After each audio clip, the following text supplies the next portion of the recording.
మొన్నటి వరకు గన్నవరంలో నకిలీ ఇళ్ల పట్టాల స్థలాలకు సంబంధించి అంశానికి సంబంధించి ఇప్పటికీ ఆ కేసు నడుస్తోంది.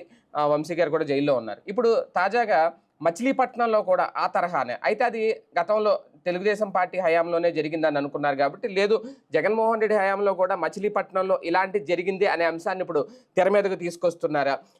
పేర్ని కిట్టు ఎవరైతే పేర్ని నాని గారి కుమారుడు 2024 ఎన్నికల ముందు ఆయన అక్కడి నుంచి బరిలోకి దిగారు. ఆ నేపథ్యంలో ఎన్నికలకు ముందు ఈ నకిలీ పట్టాలు పంపిణీ చేశారట పేదలందరికీ. దాదాపు 5,000 ఇళ్ల పట్టాల వరకు పనిచేశారట. ఇప్పుడు వాళ్ళ దగ్గర ఆ పట్టాలు కూడా ఉన్నాయి. దాదాపు 10 లక్షల నుంచి 20 లక్షల వరకు విలువ చేసే ఇళ్ల స్థలాలు మీకు ఇస్తున్నాము, జాగ్రత్త పెట్టుకోండి అంటారు. కానీ మరి నిజంగా అంత చేసినా ఎందుకు ఆయన గెలవలేదు అనేదే ఇక్కడ ట్విస్ట్. కానీ నిజంగా అధికారంలో ఉంటే ఎవరు ఏ పార్టీ ఉన్నా ఇలాగ నకిలీ ఇళ్ల పట్టాలు సృష్టించేసి పేదలకు ఇచ్చేసి ఆ పట్టాలతో ఓట్లు దండుకునే ప్లానింగ్ ఎవరైనా చేసేస్తారా? ఇది కూడా ఒక కొత్త డౌట్. ఓవరాల్గా వీటన్నిటి మీద చర్చించే ప్రయత్నం చేద్దాం. సార్, ముందుగా అంటే వంశీ వ్యవహారం ఇప్పుడు నడుస్తుంది కాబట్టి, లేదు జగన్ హయాంలో కూడా ఎలా ఉంది అని ఇప్పుడు ఈ అంశాన్ని తెర మీద పెడుతున్నారా? నిజంగా జరిగి ఉంటుందా? అప్పుడు బేసిక్గా నకిలీ పత్రమా నమూనా పత్రమా అన్నది ఇక్కడ డౌట్ నాకు.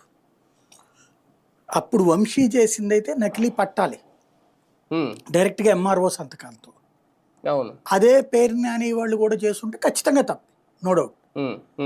అయితే ఈ రెండింటి మధ్యన ఒక పెద్ద గ్యాప్ ఉంది. ఏంటంటే అప్పట్లో తెలుగుదేశం హయాంలో ఇళ్ల స్థలాలు ఇవ్వడము, ఇళ్ళు ఇవ్వడం జరగల ఒకటి కూడా. అదేది దాన్ని ఏమంటారు, వాంబే కాకుండా వాళ్ళు ఏదో వేరే పేరు పెట్టారు కదా, టిట్కో ఇళ్ళు అనేటటువంటి కాన్సెప్ట్ తెర మీదకి తీసుకొచ్చారు. ఆ గృహప్రవేశాలు అన్నారు, 20 లక్షలు అన్నారు, 30 లక్షలు అన్నారు. ఒక్క ఇల్లులో కూడా ప్రవేశం జరగల.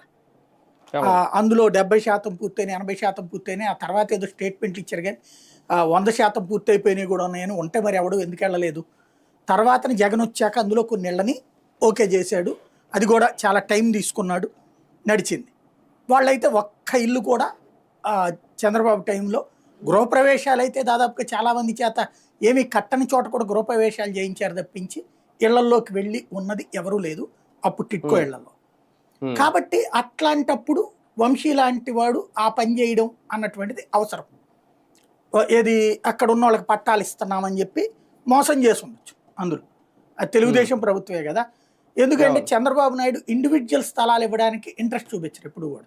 అంటే పేదవాడు ధనికుడు అయిపోతాడు. ఎప్పుడైతే ఇండివిజువల్ స్థలం వస్తుందో పేదవాడు ధనికుడు అయిపోతాడు. ఎందుకని? సొంత ఆస్తి, ఒక ఇల్లు ఒక స్థలము వచ్చిందంటే మినిమం 10 లక్షలు, మ్యాక్సిమం 15-20 లక్షల రూపాయలు ప్రాపర్టీ అయిపోతుంది. సరిగ్గా చూసుకుంటే ఒక్కోసారి అది భారీగా వెళ్ళిపోతుంది వ్యయాలు. అంటే land value plus construction value కలిపి లెక్కేసుకుంటే కనీసం 10 లక్షలకి తక్కువ ఉండదు కదా. ఒక లేబర్కి సంబంధించి 10 లక్షలకి ఇచ్చిన ఇల్లు మధ్యతరగతి 20 లక్షలకు కొంటది. ఆ తర్వాత అది 30-40 లక్షలకి వెళ్ళిపోతుంది. దానికి సజీవమైనటువంటి సాక్ష్యం బెజవాడలో మేము చూసినటువంటి ఇళ్ళు అనేకం. ఏది వాంబే కాలనీలో ఒకప్పుడు ఇచ్చినటువంటి, ఇవాళ రోజున అదే 62 గజాలు, ఏది 67 గజాలని 68 గజాలని ఉండేటటువంటి ఇవాళ రోజున 40 లక్షలు 50 లక్షలకు అమ్ముకుంటున్నారు. ఏది డబుల్ కట్టేసేసి దానిపైన ఒకటి కట్టేసేసి. అంటే ఆ స్థాయిలో బెనిఫిట్ వచ్చింది కదా వాళ్ళకి. అదే మన సింగనగర్ ఫ్లైఓవర్ దాటగానే అయితే కనుక దాదాపు 80 లక్షల కోటి రూపాయలు చెప్తున్నటువంటి రేంజ్ కూడా ఉంది. అంటే పేదవాడు ఆ రోజున ఉంచుకున్నోడు ధనికుడు అయ్యాడు, అమ్ముకున్నోడు నష్టపోయాడు. అట్లాగా చంద్రబాబు ఎప్పుడు కూడా ఇండివిజువల్ హౌసెస్ ఇవ్వరు. ఆయన ఇంతకు ముందు వాంబే కాలనీలే, ఇదే వాంబే కాలనీలో అప్పుడు ఇండివిజువల్ హౌసెస్, అది కేంద్ర ప్రభుత్వం ఫార్ములా. రాజశేఖర రెడ్డి హయాంలో ఈ స్కీమ్ తీసుకొచ్చారు. ఏది రాజీవ్ గృహకల్పాలకి పైన కట్టుకునేటటువంటిది, ఒకదాని మీద ఒకటే అనేటటువంటిది. చంద్రబాబు నాయుడు మళ్ళీ అదే కంటిన్యూ చేసుకొచ్చారు వాంబే కాలనీకి సంబంధించి, ఇదే ఈ టిట్కో ఇళ్ళకి సంబంధించి. ఆయన ఇంకా ఇచ్చాడు ఇళ్ళు, వీళ్ళు ఇవ్వలేదు, పూర్తి కాలేదు. ఇది మరొక కాన్సెప్ట్. అయితే ఇప్పుడు ఇతను ఎందుకు ఇవ్వాలి నాకు అది అర్థం కాలే. వీళ్ళు పేర్ని నాని ఈ ఇచ్చాడు ఇట్లాంటివి అంటున్నారు కదా, ఎందుకు ఇవ్వాలనేది నాకు అర్థం కాల. ఎందుకంటే వీళ్ళకి ఆల్రెడీ ఇండివిజువల్ హౌసెసే కదా, ఇండివిజువల్ స్థలాలే కదా. రాష్ట్ర వ్యాప్తంగా జగనన్న కాలనీలు ఎన్ని కావాలంటే అన్ని, లోకల్ ఎమ్మెల్యే ఎన్ని అడిగితే అన్ని కదా. ఇంకోటి అసలు దాంట్లో వివక్ష చూపెట్టడానికి కూడా లేదు కదా. వైట్ రేషన్ కార్డు ఉన్న ప్రతి ఒక్కడు రూఢి అయ్యాడు కదా. అది ప్రభుత్వమే ఇస్తున్నప్పుడు అది ఖచ్చితంగా 10 లక్షలు తక్కువేం లేవు వాల్యూ చాలా చోట్ల. ఉమ్, ఈ కన్స్ట్రక్షన్ కూడా పూర్తయితే 20 లక్షలు అవుతుంది అక్కడ వాల్యూ. ఉమ్, ఉమ్, అవి ఇచ్చారు కదా ఎన్ని కావాలంటే అవును. అన్ని. అవును, అప్పుడు మళ్ళీ ఈ పట్టాలు ఇవ్వడం ఎందుకు? అదే కదా. అట్లాగా ఇచ్చిన పట్టాలని వీళ్ళు చివరిలో ఇచ్చారా? ఎందుకంటే పాత ఎంఆర్ఓ సంతకంతో ఉందని చెప్తున్నారు, అవి వీళ్ళే చేసేసారని చెప్తున్నారు. మళ్ళీ అది ఎంఆర్ఓ ఆఫీసులో ఉండి అవి చేతికి ఇవ్వకపోతే వీళ్ళు ఇచ్చేసారా? ఎందుకంటే కొన్ని చోట్ల ఏమైందంటే జనము మీరు కన్స్ట్రక్ట్ చేసి ఇవ్వండి అని చెప్పి తీసుకోవాలి కాగితాలు, కన్స్ట్రక్షన్ చేసిన తర్వాత ఇస్తారనేసేసి. అయితే ఈ లోపు కన్స్ట్రక్షన్ అవ్వాల. ఎందుకని? ప్రభుత్వంగా ఆ టెండర్ పిలిస్తే ఆ డబ్బులకి ఎవడు కట్టడానికి రాలా. ఏది 30,000 35,000 రూపాయలకి కన్స్ట్రక్షన్ చేసి ఇవ్వమంటే ఎవడు రాలా. ఆ జనాల్ని మీరు కట్టుకోండి అయ్యా అంటే ఆ డబ్బులతో ఏం కట్టుకుంటామని చెప్పేసి ఆగిపోయినటువంటి చూసాం. అందువలన ఆగిపోతే ఇక ఎలక్షన్స్ దగ్గరకు వచ్చేసినాయి అని ఆ కాగితాలు ఏమన్నా చేతికి ఇచ్చేసారా? పాత ఎంఆర్ఓ సంతకంతో ఉన్నటువంటివి, లేదా కొత్త ఎంఆర్ఓని అట్లా పెట్టమంటే ఎలక్షన్స్ కదండి నేను ఇరుక్కుపోతానని చెప్తే పాత ఎంఆర్ఓ స్టాంపులతో వీళ్ళు చేయించారా?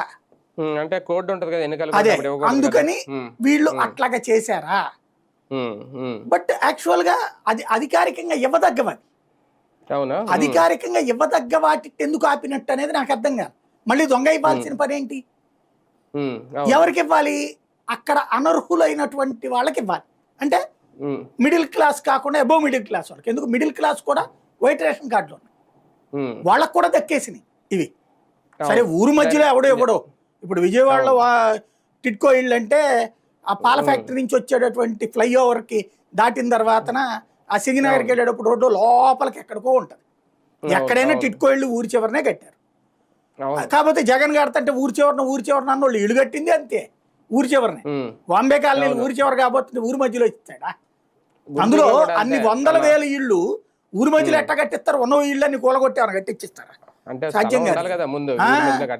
ఊరు బయటే కడతారు, అక్కడ మౌలిక వస్తువులు కల్పిస్తారు ఎప్పుడైనా సరే. ఇప్పుడు వైజాగ్లో ఆరిలోవాలో కట్టున్నాయి, ఆ పక్కన ప్రజలు కట్టుకున్నటువంటి ఇళ్ల దేరు కాలనీలకేమో సరైన రోడ్లు ఉండవు, బట్ దీనికి మాత్రం సిమెంట్ రోడ్లతో సహా అద్భుతంగా ఉంటుంది. అట్లాగా లేబర్కి సంబంధించి ఆ బెనిఫిట్ ఎప్పుడూ ఉంటుంది. అట్లాగా ఉండగా మధ్యతరగతి ఎబో మిడిల్ క్లాస్ వాళ్ళకి ఏమన్నా ఇచ్చారా? అంటే వైట్ రేషన్ కార్డు లేని వాళ్ళు, వైట్ రేషన్ కార్డు వాళ్ళకి ఆటోమేటిక్గా ప్రభుత్వమే ఇస్తున్నప్పుడు మళ్ళీ దొంగచాటు పట్టాలు ఎందుకు ఇవ్వాలి? దొంగ పట్టాలు ఎందుకు ఇవ్వాలి?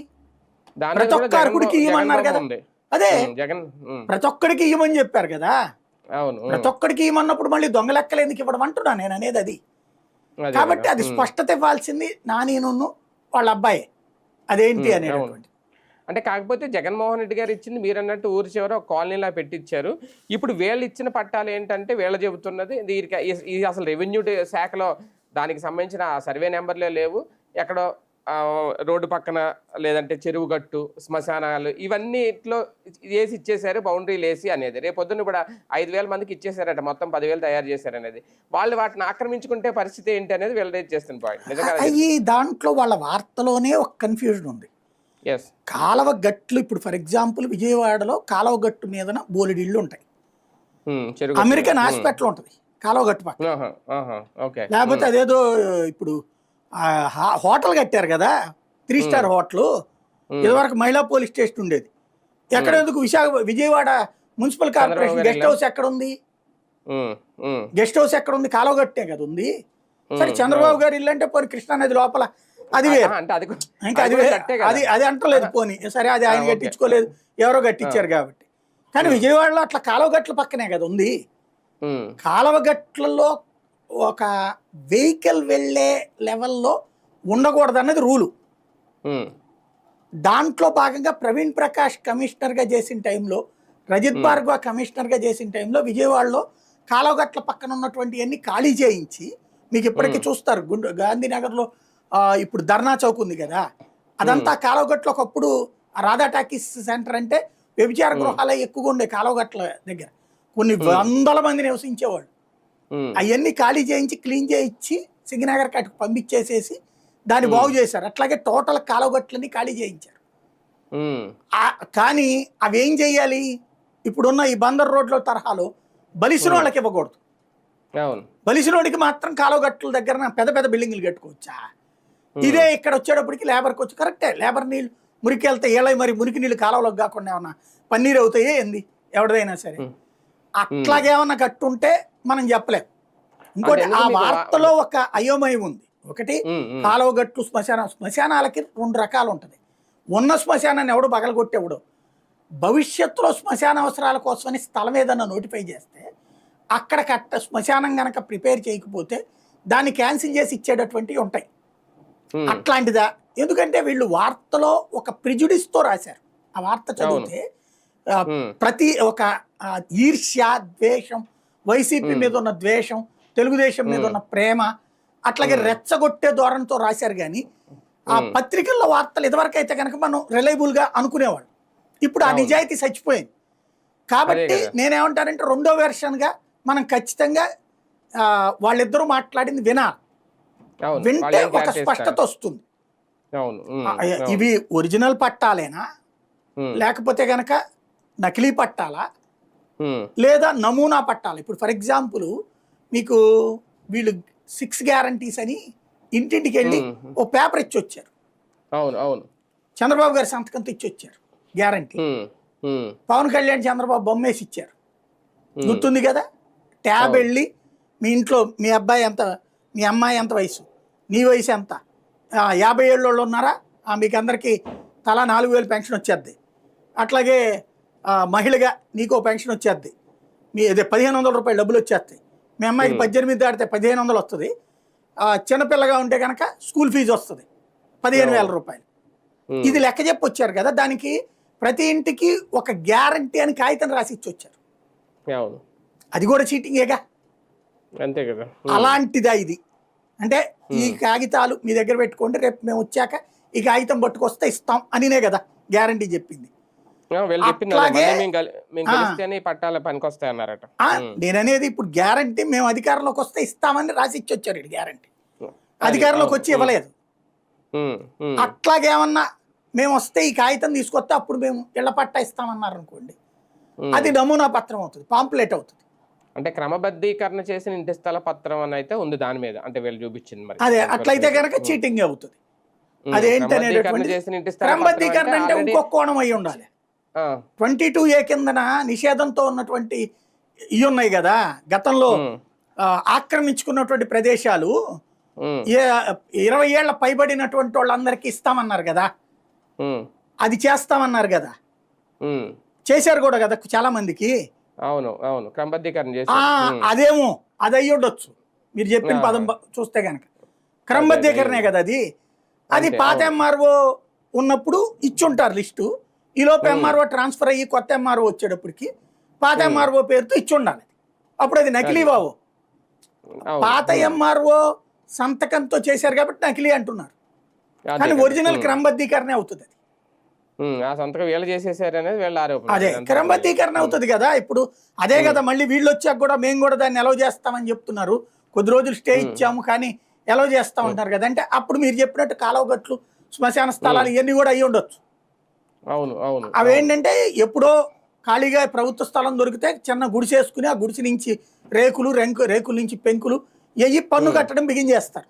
అంటే చిన్న కాలనీ లాగా తయారైపోయి అక్కడ రోడ్డు వేస్తారు, మంచినీళ్ళు ఇస్తారు, కరెంట్ ఇస్తారు, ఇవన్నిటి కట్టి పన్ను కట్టించుకుంటారు. ఇవి ఆక్రమణల్లో క్రమబద్ధీకరణ ఓ రకంగా. మీకు ఎందుకు సార్, ఇప్పుడు వారధి దిగిన తర్వాత అక్కడ మణిపాల హాస్పిటల్ పక్కన మహానాడు రోడ్డు అని ఒక రోడ్డు ఉంటుంది తాడేపల్లిలో. మీకు ఇటువైపు ఇది ఓకే, అటువైపు కృష్ణానది వైపు అదంతా గట్టే. అక్కడ అందరికీ ఇళ్ల పట్టాలు ఇచ్చేసి ఇప్పుడు అక్కడ అపార్ట్మెంట్లు కట్టలేదు అనుకోండి, కానీ 2 అంతస్తులు 3 అంతస్తులు బిల్డింగ్లు కట్టేశారు అక్కడ. అంతే ఇటువైపునైతే అపార్ట్మెంట్లు కట్టారు రోడ్డు అవతల. ఈ గట్టు మీద మాత్రం అంటే కృష్ణానది ప్రవహించే సైడ్ మాత్రం మొత్తం అంతా అక్కడ మీకు అక్కడ నుంచి చూస్తే 2 అడుగులే నది, పెద్ద దూరం కూడా ఉండదు. అక్కడ ఆ ఏరియా అంతా కూడా నాకు తెలిసిందే ఉన్నాను కూడా పెద్ద కాదు. మరి అదంతా గట్టే కదా అలా అనుకుంటే, అది అవన్నీ టీడీపీ హయాంలో ఇచ్చారట కదా, ఇచ్చారు కాబట్టి కదా అక్కడ మహానాడు రోడ్డు అని కూడా పేరు పెట్టారు కదా దానికి. ఆ రోడ్డు అంతా అదే అది క్రమబద్ధీకరణ అవుతుంది. క్రమబద్ధీకరణ అంటే ఆక్రమించుకున్నటువంటి స్థలాలకి సంబంధించినటువంటి కంటిన్యూటీ. అదనుకోండి మేబీ ఇప్పుడు ఈ పేదలకు ఇచ్చిన స్థలాలు కాకుండా అట్లాగే ఆక్యుపై చేసుకున్న దానికి ఆ 22A నిషేధం ఎత్తేసి జీవో కూడా పాస్ చేశారు కదా, దాన్ని వీళ్ళు వచ్చాక అబేయన్స్ లో పెట్టారు. దాన్ని ఆ టైంలో చివరిలో ఇద్దాం అనుకుంటే ఎలక్షన్ కోడ్ వచ్చి ఆగిపోతే ఏమన్నా పాతయి ఇచ్చి ఉండాలా, లేదా పాత అతని సంతకంతో వీళ్ళు ఇచ్చి ఉండాలి. అది ప్రూవ్ చేయడం అనేటప్పుడు కొంత ఇబ్బంది అవుతుంది. అది కానీ ఒకటి ఏంటంటే సార్, రాజకీయంగా ఓకే, ఇప్పుడు వీళ్ళు బాగానే గుర్తు చేశారు, అదేదో సినిమాలో రవితేజ సినిమాలో అనుకుంటా, దొంగ దొంగ అంటే వెనకాల ఉన్నవాడిని అమ్మ కూడా అంటున్నాడు. అలాగా ఇప్పుడు వంశీది లాగా అంటే ఇదేంటి మరి అన్నట్టు ఉంది. మరి అది కొంచెం అలాగే ఉంది వీళ్ళు రాసిన కథను అంతా గుర్తు చేసింది. కానీ ఎంత చేసినా నిజంగా వైసీపీ ఎంత ఎఫర్ట్ పెట్టి 15 లక్షలు 20 లక్షల ఇళ్ల స్థలాల పట్టాలు రాత్రికి రాత్రి నిజంగా వీళ్ళు చెప్పినట్టు ఇచ్చినా అయినా అక్కడ గెలవలేదు కదా, ఓడిపోయారు కదా. అంటే రాజకీయంగా ఏం జరిగింది?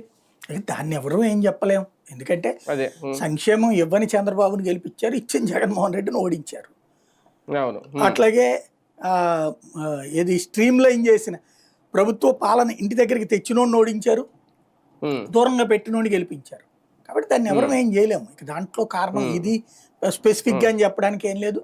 అంటే గవర్నమెంట్ ఎఫర్ట్ పెట్టినా ఎంత స్థలాలు ఇచ్చినా అది దాన్ని ఎవరు చెప్పగలరు? అంతకంటే ఎక్కువ ఇస్తామన్నటువంటి పాయింట్ అయి ఉండాలా, లేదా వీళ్ళకి సంబంధించి వీళ్ళు చెప్పినటువంటి నాశనం అయిపోతుంది రాష్ట్రం అనేటటువంటి ఒక వాడి బాబు సొమ్యం ఇచ్చాడా అన్నటువంటి కోణము, ప్లస్ కులాల సమీకరణము, చంద్రబాబు జగన్ ఇతను కలవటం, పవన్ కళ్యాణ్, ఈ అన్నిటి ఇంపాక్ట్ సందర్భంలో పథకాలు తీసుకున్న వాళ్ళే ఓడగొట్టారు. కాపులు పథకాలు తీసుకోలేదా? తూర్పు పశ్చిమ గోదావరిలో ప్రతి మహిళకి దొరకలేదా? ప్రతి ఇంటికి ప్రయోజనం పొందలేదా? కొన్ని కూడా ఓడగొట్టారు కదా. కాబట్టి అక్కడ వాళ్ళ కృతజ్ఞత ఏంటంటే ఎవడబ్బా సొమ్ము అనేటటువంటి ఫీల్ అవుతుండ ఉండొచ్చు. మా కులపోళ్ళు లెక్క అయి ఉండొచ్చు, ఆ ఆస్పెక్ట్ లో కూడా ఉండొచ్చు కదా. అంటే ఒక కేసులో వదిలేశారు రేషన్ డిపోలకు సంబంధించి, ఏంటది గొడవకు సంబంధించి. ఇప్పుడు ఈ కేసులోనే అరెస్ట్ చేయమని ఏమైనా చెప్తుందా ఈనాడు? అంటే ఏం లేదు, ప్రతిదీ కూడా వాస్తవంగా ఇదివరకు కట్టర్ తెలుగుదేశం కార్యకర్తలు ఉండేవాళ్ళు, అండ్ అందులో వేసాయి, ఇందులో వేసాయి, అండ్ లోపల వేసాయి, అండ్ ఎట్ట చేసాయి అనేటటువంటి. ఈ క్యారెక్టర్లలోకి ఇప్పుడు పరకాయ ప్రవేశం చేసిన ఈనాడు జ్యోతి. అదే అవును, వైసీపీ వాళ్ళందరూ లోపలేసేయాలి, వీళ్ళకి అవకాశం ఇస్తే గనక ఏదన్నా దాన్ని ఏమంటారు, మన స్పెసిఫిక్ బాంబు ఏదన్నా ఉంటే ఈ రాష్ట్రంలో ఓన్లీ తెలుగుదేశం వాళ్ళు మాత్రమే బతికేటట్టు, జనసేన భారతీయ జనతా పార్టీ వాళ్ళేమో నీరసపడి బతికేటట్టు, వైసీపీ వాళ్ళందరూ పోయేటట్టు ఏదన్నా వరం కోరుకుంటారు. ఆ కోరుకుంటున్నటువంటి వాళ్ళలో ఈనాడు జ్యోతి నెంబర్ 1గా ఉంది. వీళ్ళు కట్టర్ కార్యకర్తల స్థితి కంటే కూడా దిగజారిపోయారు. కట్టర్ కార్యకర్త తన పార్టీ కార్యకర్త కాబట్టి ఫీల్ అవుతాడు. వీళ్ళు జర్నలిజాన్ని మర్చిపోయి ఆ తరహా దూరంలోకి వెళ్ళిపోయారు. కాబట్టి ఇక వాళ్ళ బుద్ధిని మార్చలేం. ఇక అది ప్రజాశక్తి విషయాలందరూ చాలా బెటర్ అనిపిస్తున్నాయి వీళ్ళని చూస్తున్నారు. వాళ్ళే నిజాయితీగా పనిచేస్తున్నారు అనిపిస్తుంది. ఎందుకంటే వాళ్ళు మేము పేపర్ మా పార్టీ పత్రిక అని చెప్పుకుంటారు. వీళ్ళు చెప్పుకోకుండా నిస్సిగ్గుగా చేస్తున్నటువంటి జర్నలిజం పుసుకులో చేస్తున్న వ్యభిచారం. కాబట్టి వాళ్ళని ఎవరు మేము చేయలేము. దీని మీద ఇప్పుడు ఎంక్వైరీ వేయాలా సార్? విచారణ ఏమైనా జరపాలా? మేబీ అంటే ఇప్పుడు రవీంద్రని రెచ్చగొట్టారు వీళ్ళు, రవీంద్ర ఎంక్వైరీకి ఆదేశించవచ్చు. కొల్లు రవీంద్ర కూడా ధర్నా కూడా చేశారంట, అక్కడ దాని మీద హడావుడి చేశారట. ఇప్పుడు ఆయన ఏమన్నా కేసు పెట్టాలేమో దీని మీద మళ్ళీ. అంతే. రైట్. చూద్దాం. నిజంగా మచిలీపట్నంలో ఈ స్థాయి కుట్రలు జరిగినాయా? ఎన్నికలకు ముందు నిజంగా నకిలీ పట్టాలు ఇచ్చారా లేదా? అవి నిజంగా ధ్రువపత్రాలు ఎలా చూడాలి? వాటిని నిజంగా క్రమబద్ధీకరణ చేసిన ధ్రువపత్రం అని అయితే, నివాస ధ్రువపత్రం అయితే దాని మీద ఉంది. వీళ్ళు చూపించిందే మరి అది కూడా 5,000 ఇచ్చేశారని కూడా చెప్తున్నారు. మొత్తం 10,000 ముద్రించారు. మరి మిగిలిన 5,000 ఏమైనట్టు? నిజంగా 5,000 ఇస్తే లబ్ధిదారులు ఊరుకుంటారా? మా స్థలం ఎక్కడ ఉందనేది మరి కొల్లు రవీంద్ర గారు దీని మీద ఏం చేస్తారు? లేదంటే పేరు నాని గారు ఏమన్నా క్లారిటీ ఇస్తారా? ఇస్తే బెటర్, ఒక ప్రజలకు కూడా క్లారిటీ వస్తుంది. ఏం జరుగుతుందో చూద్దాం.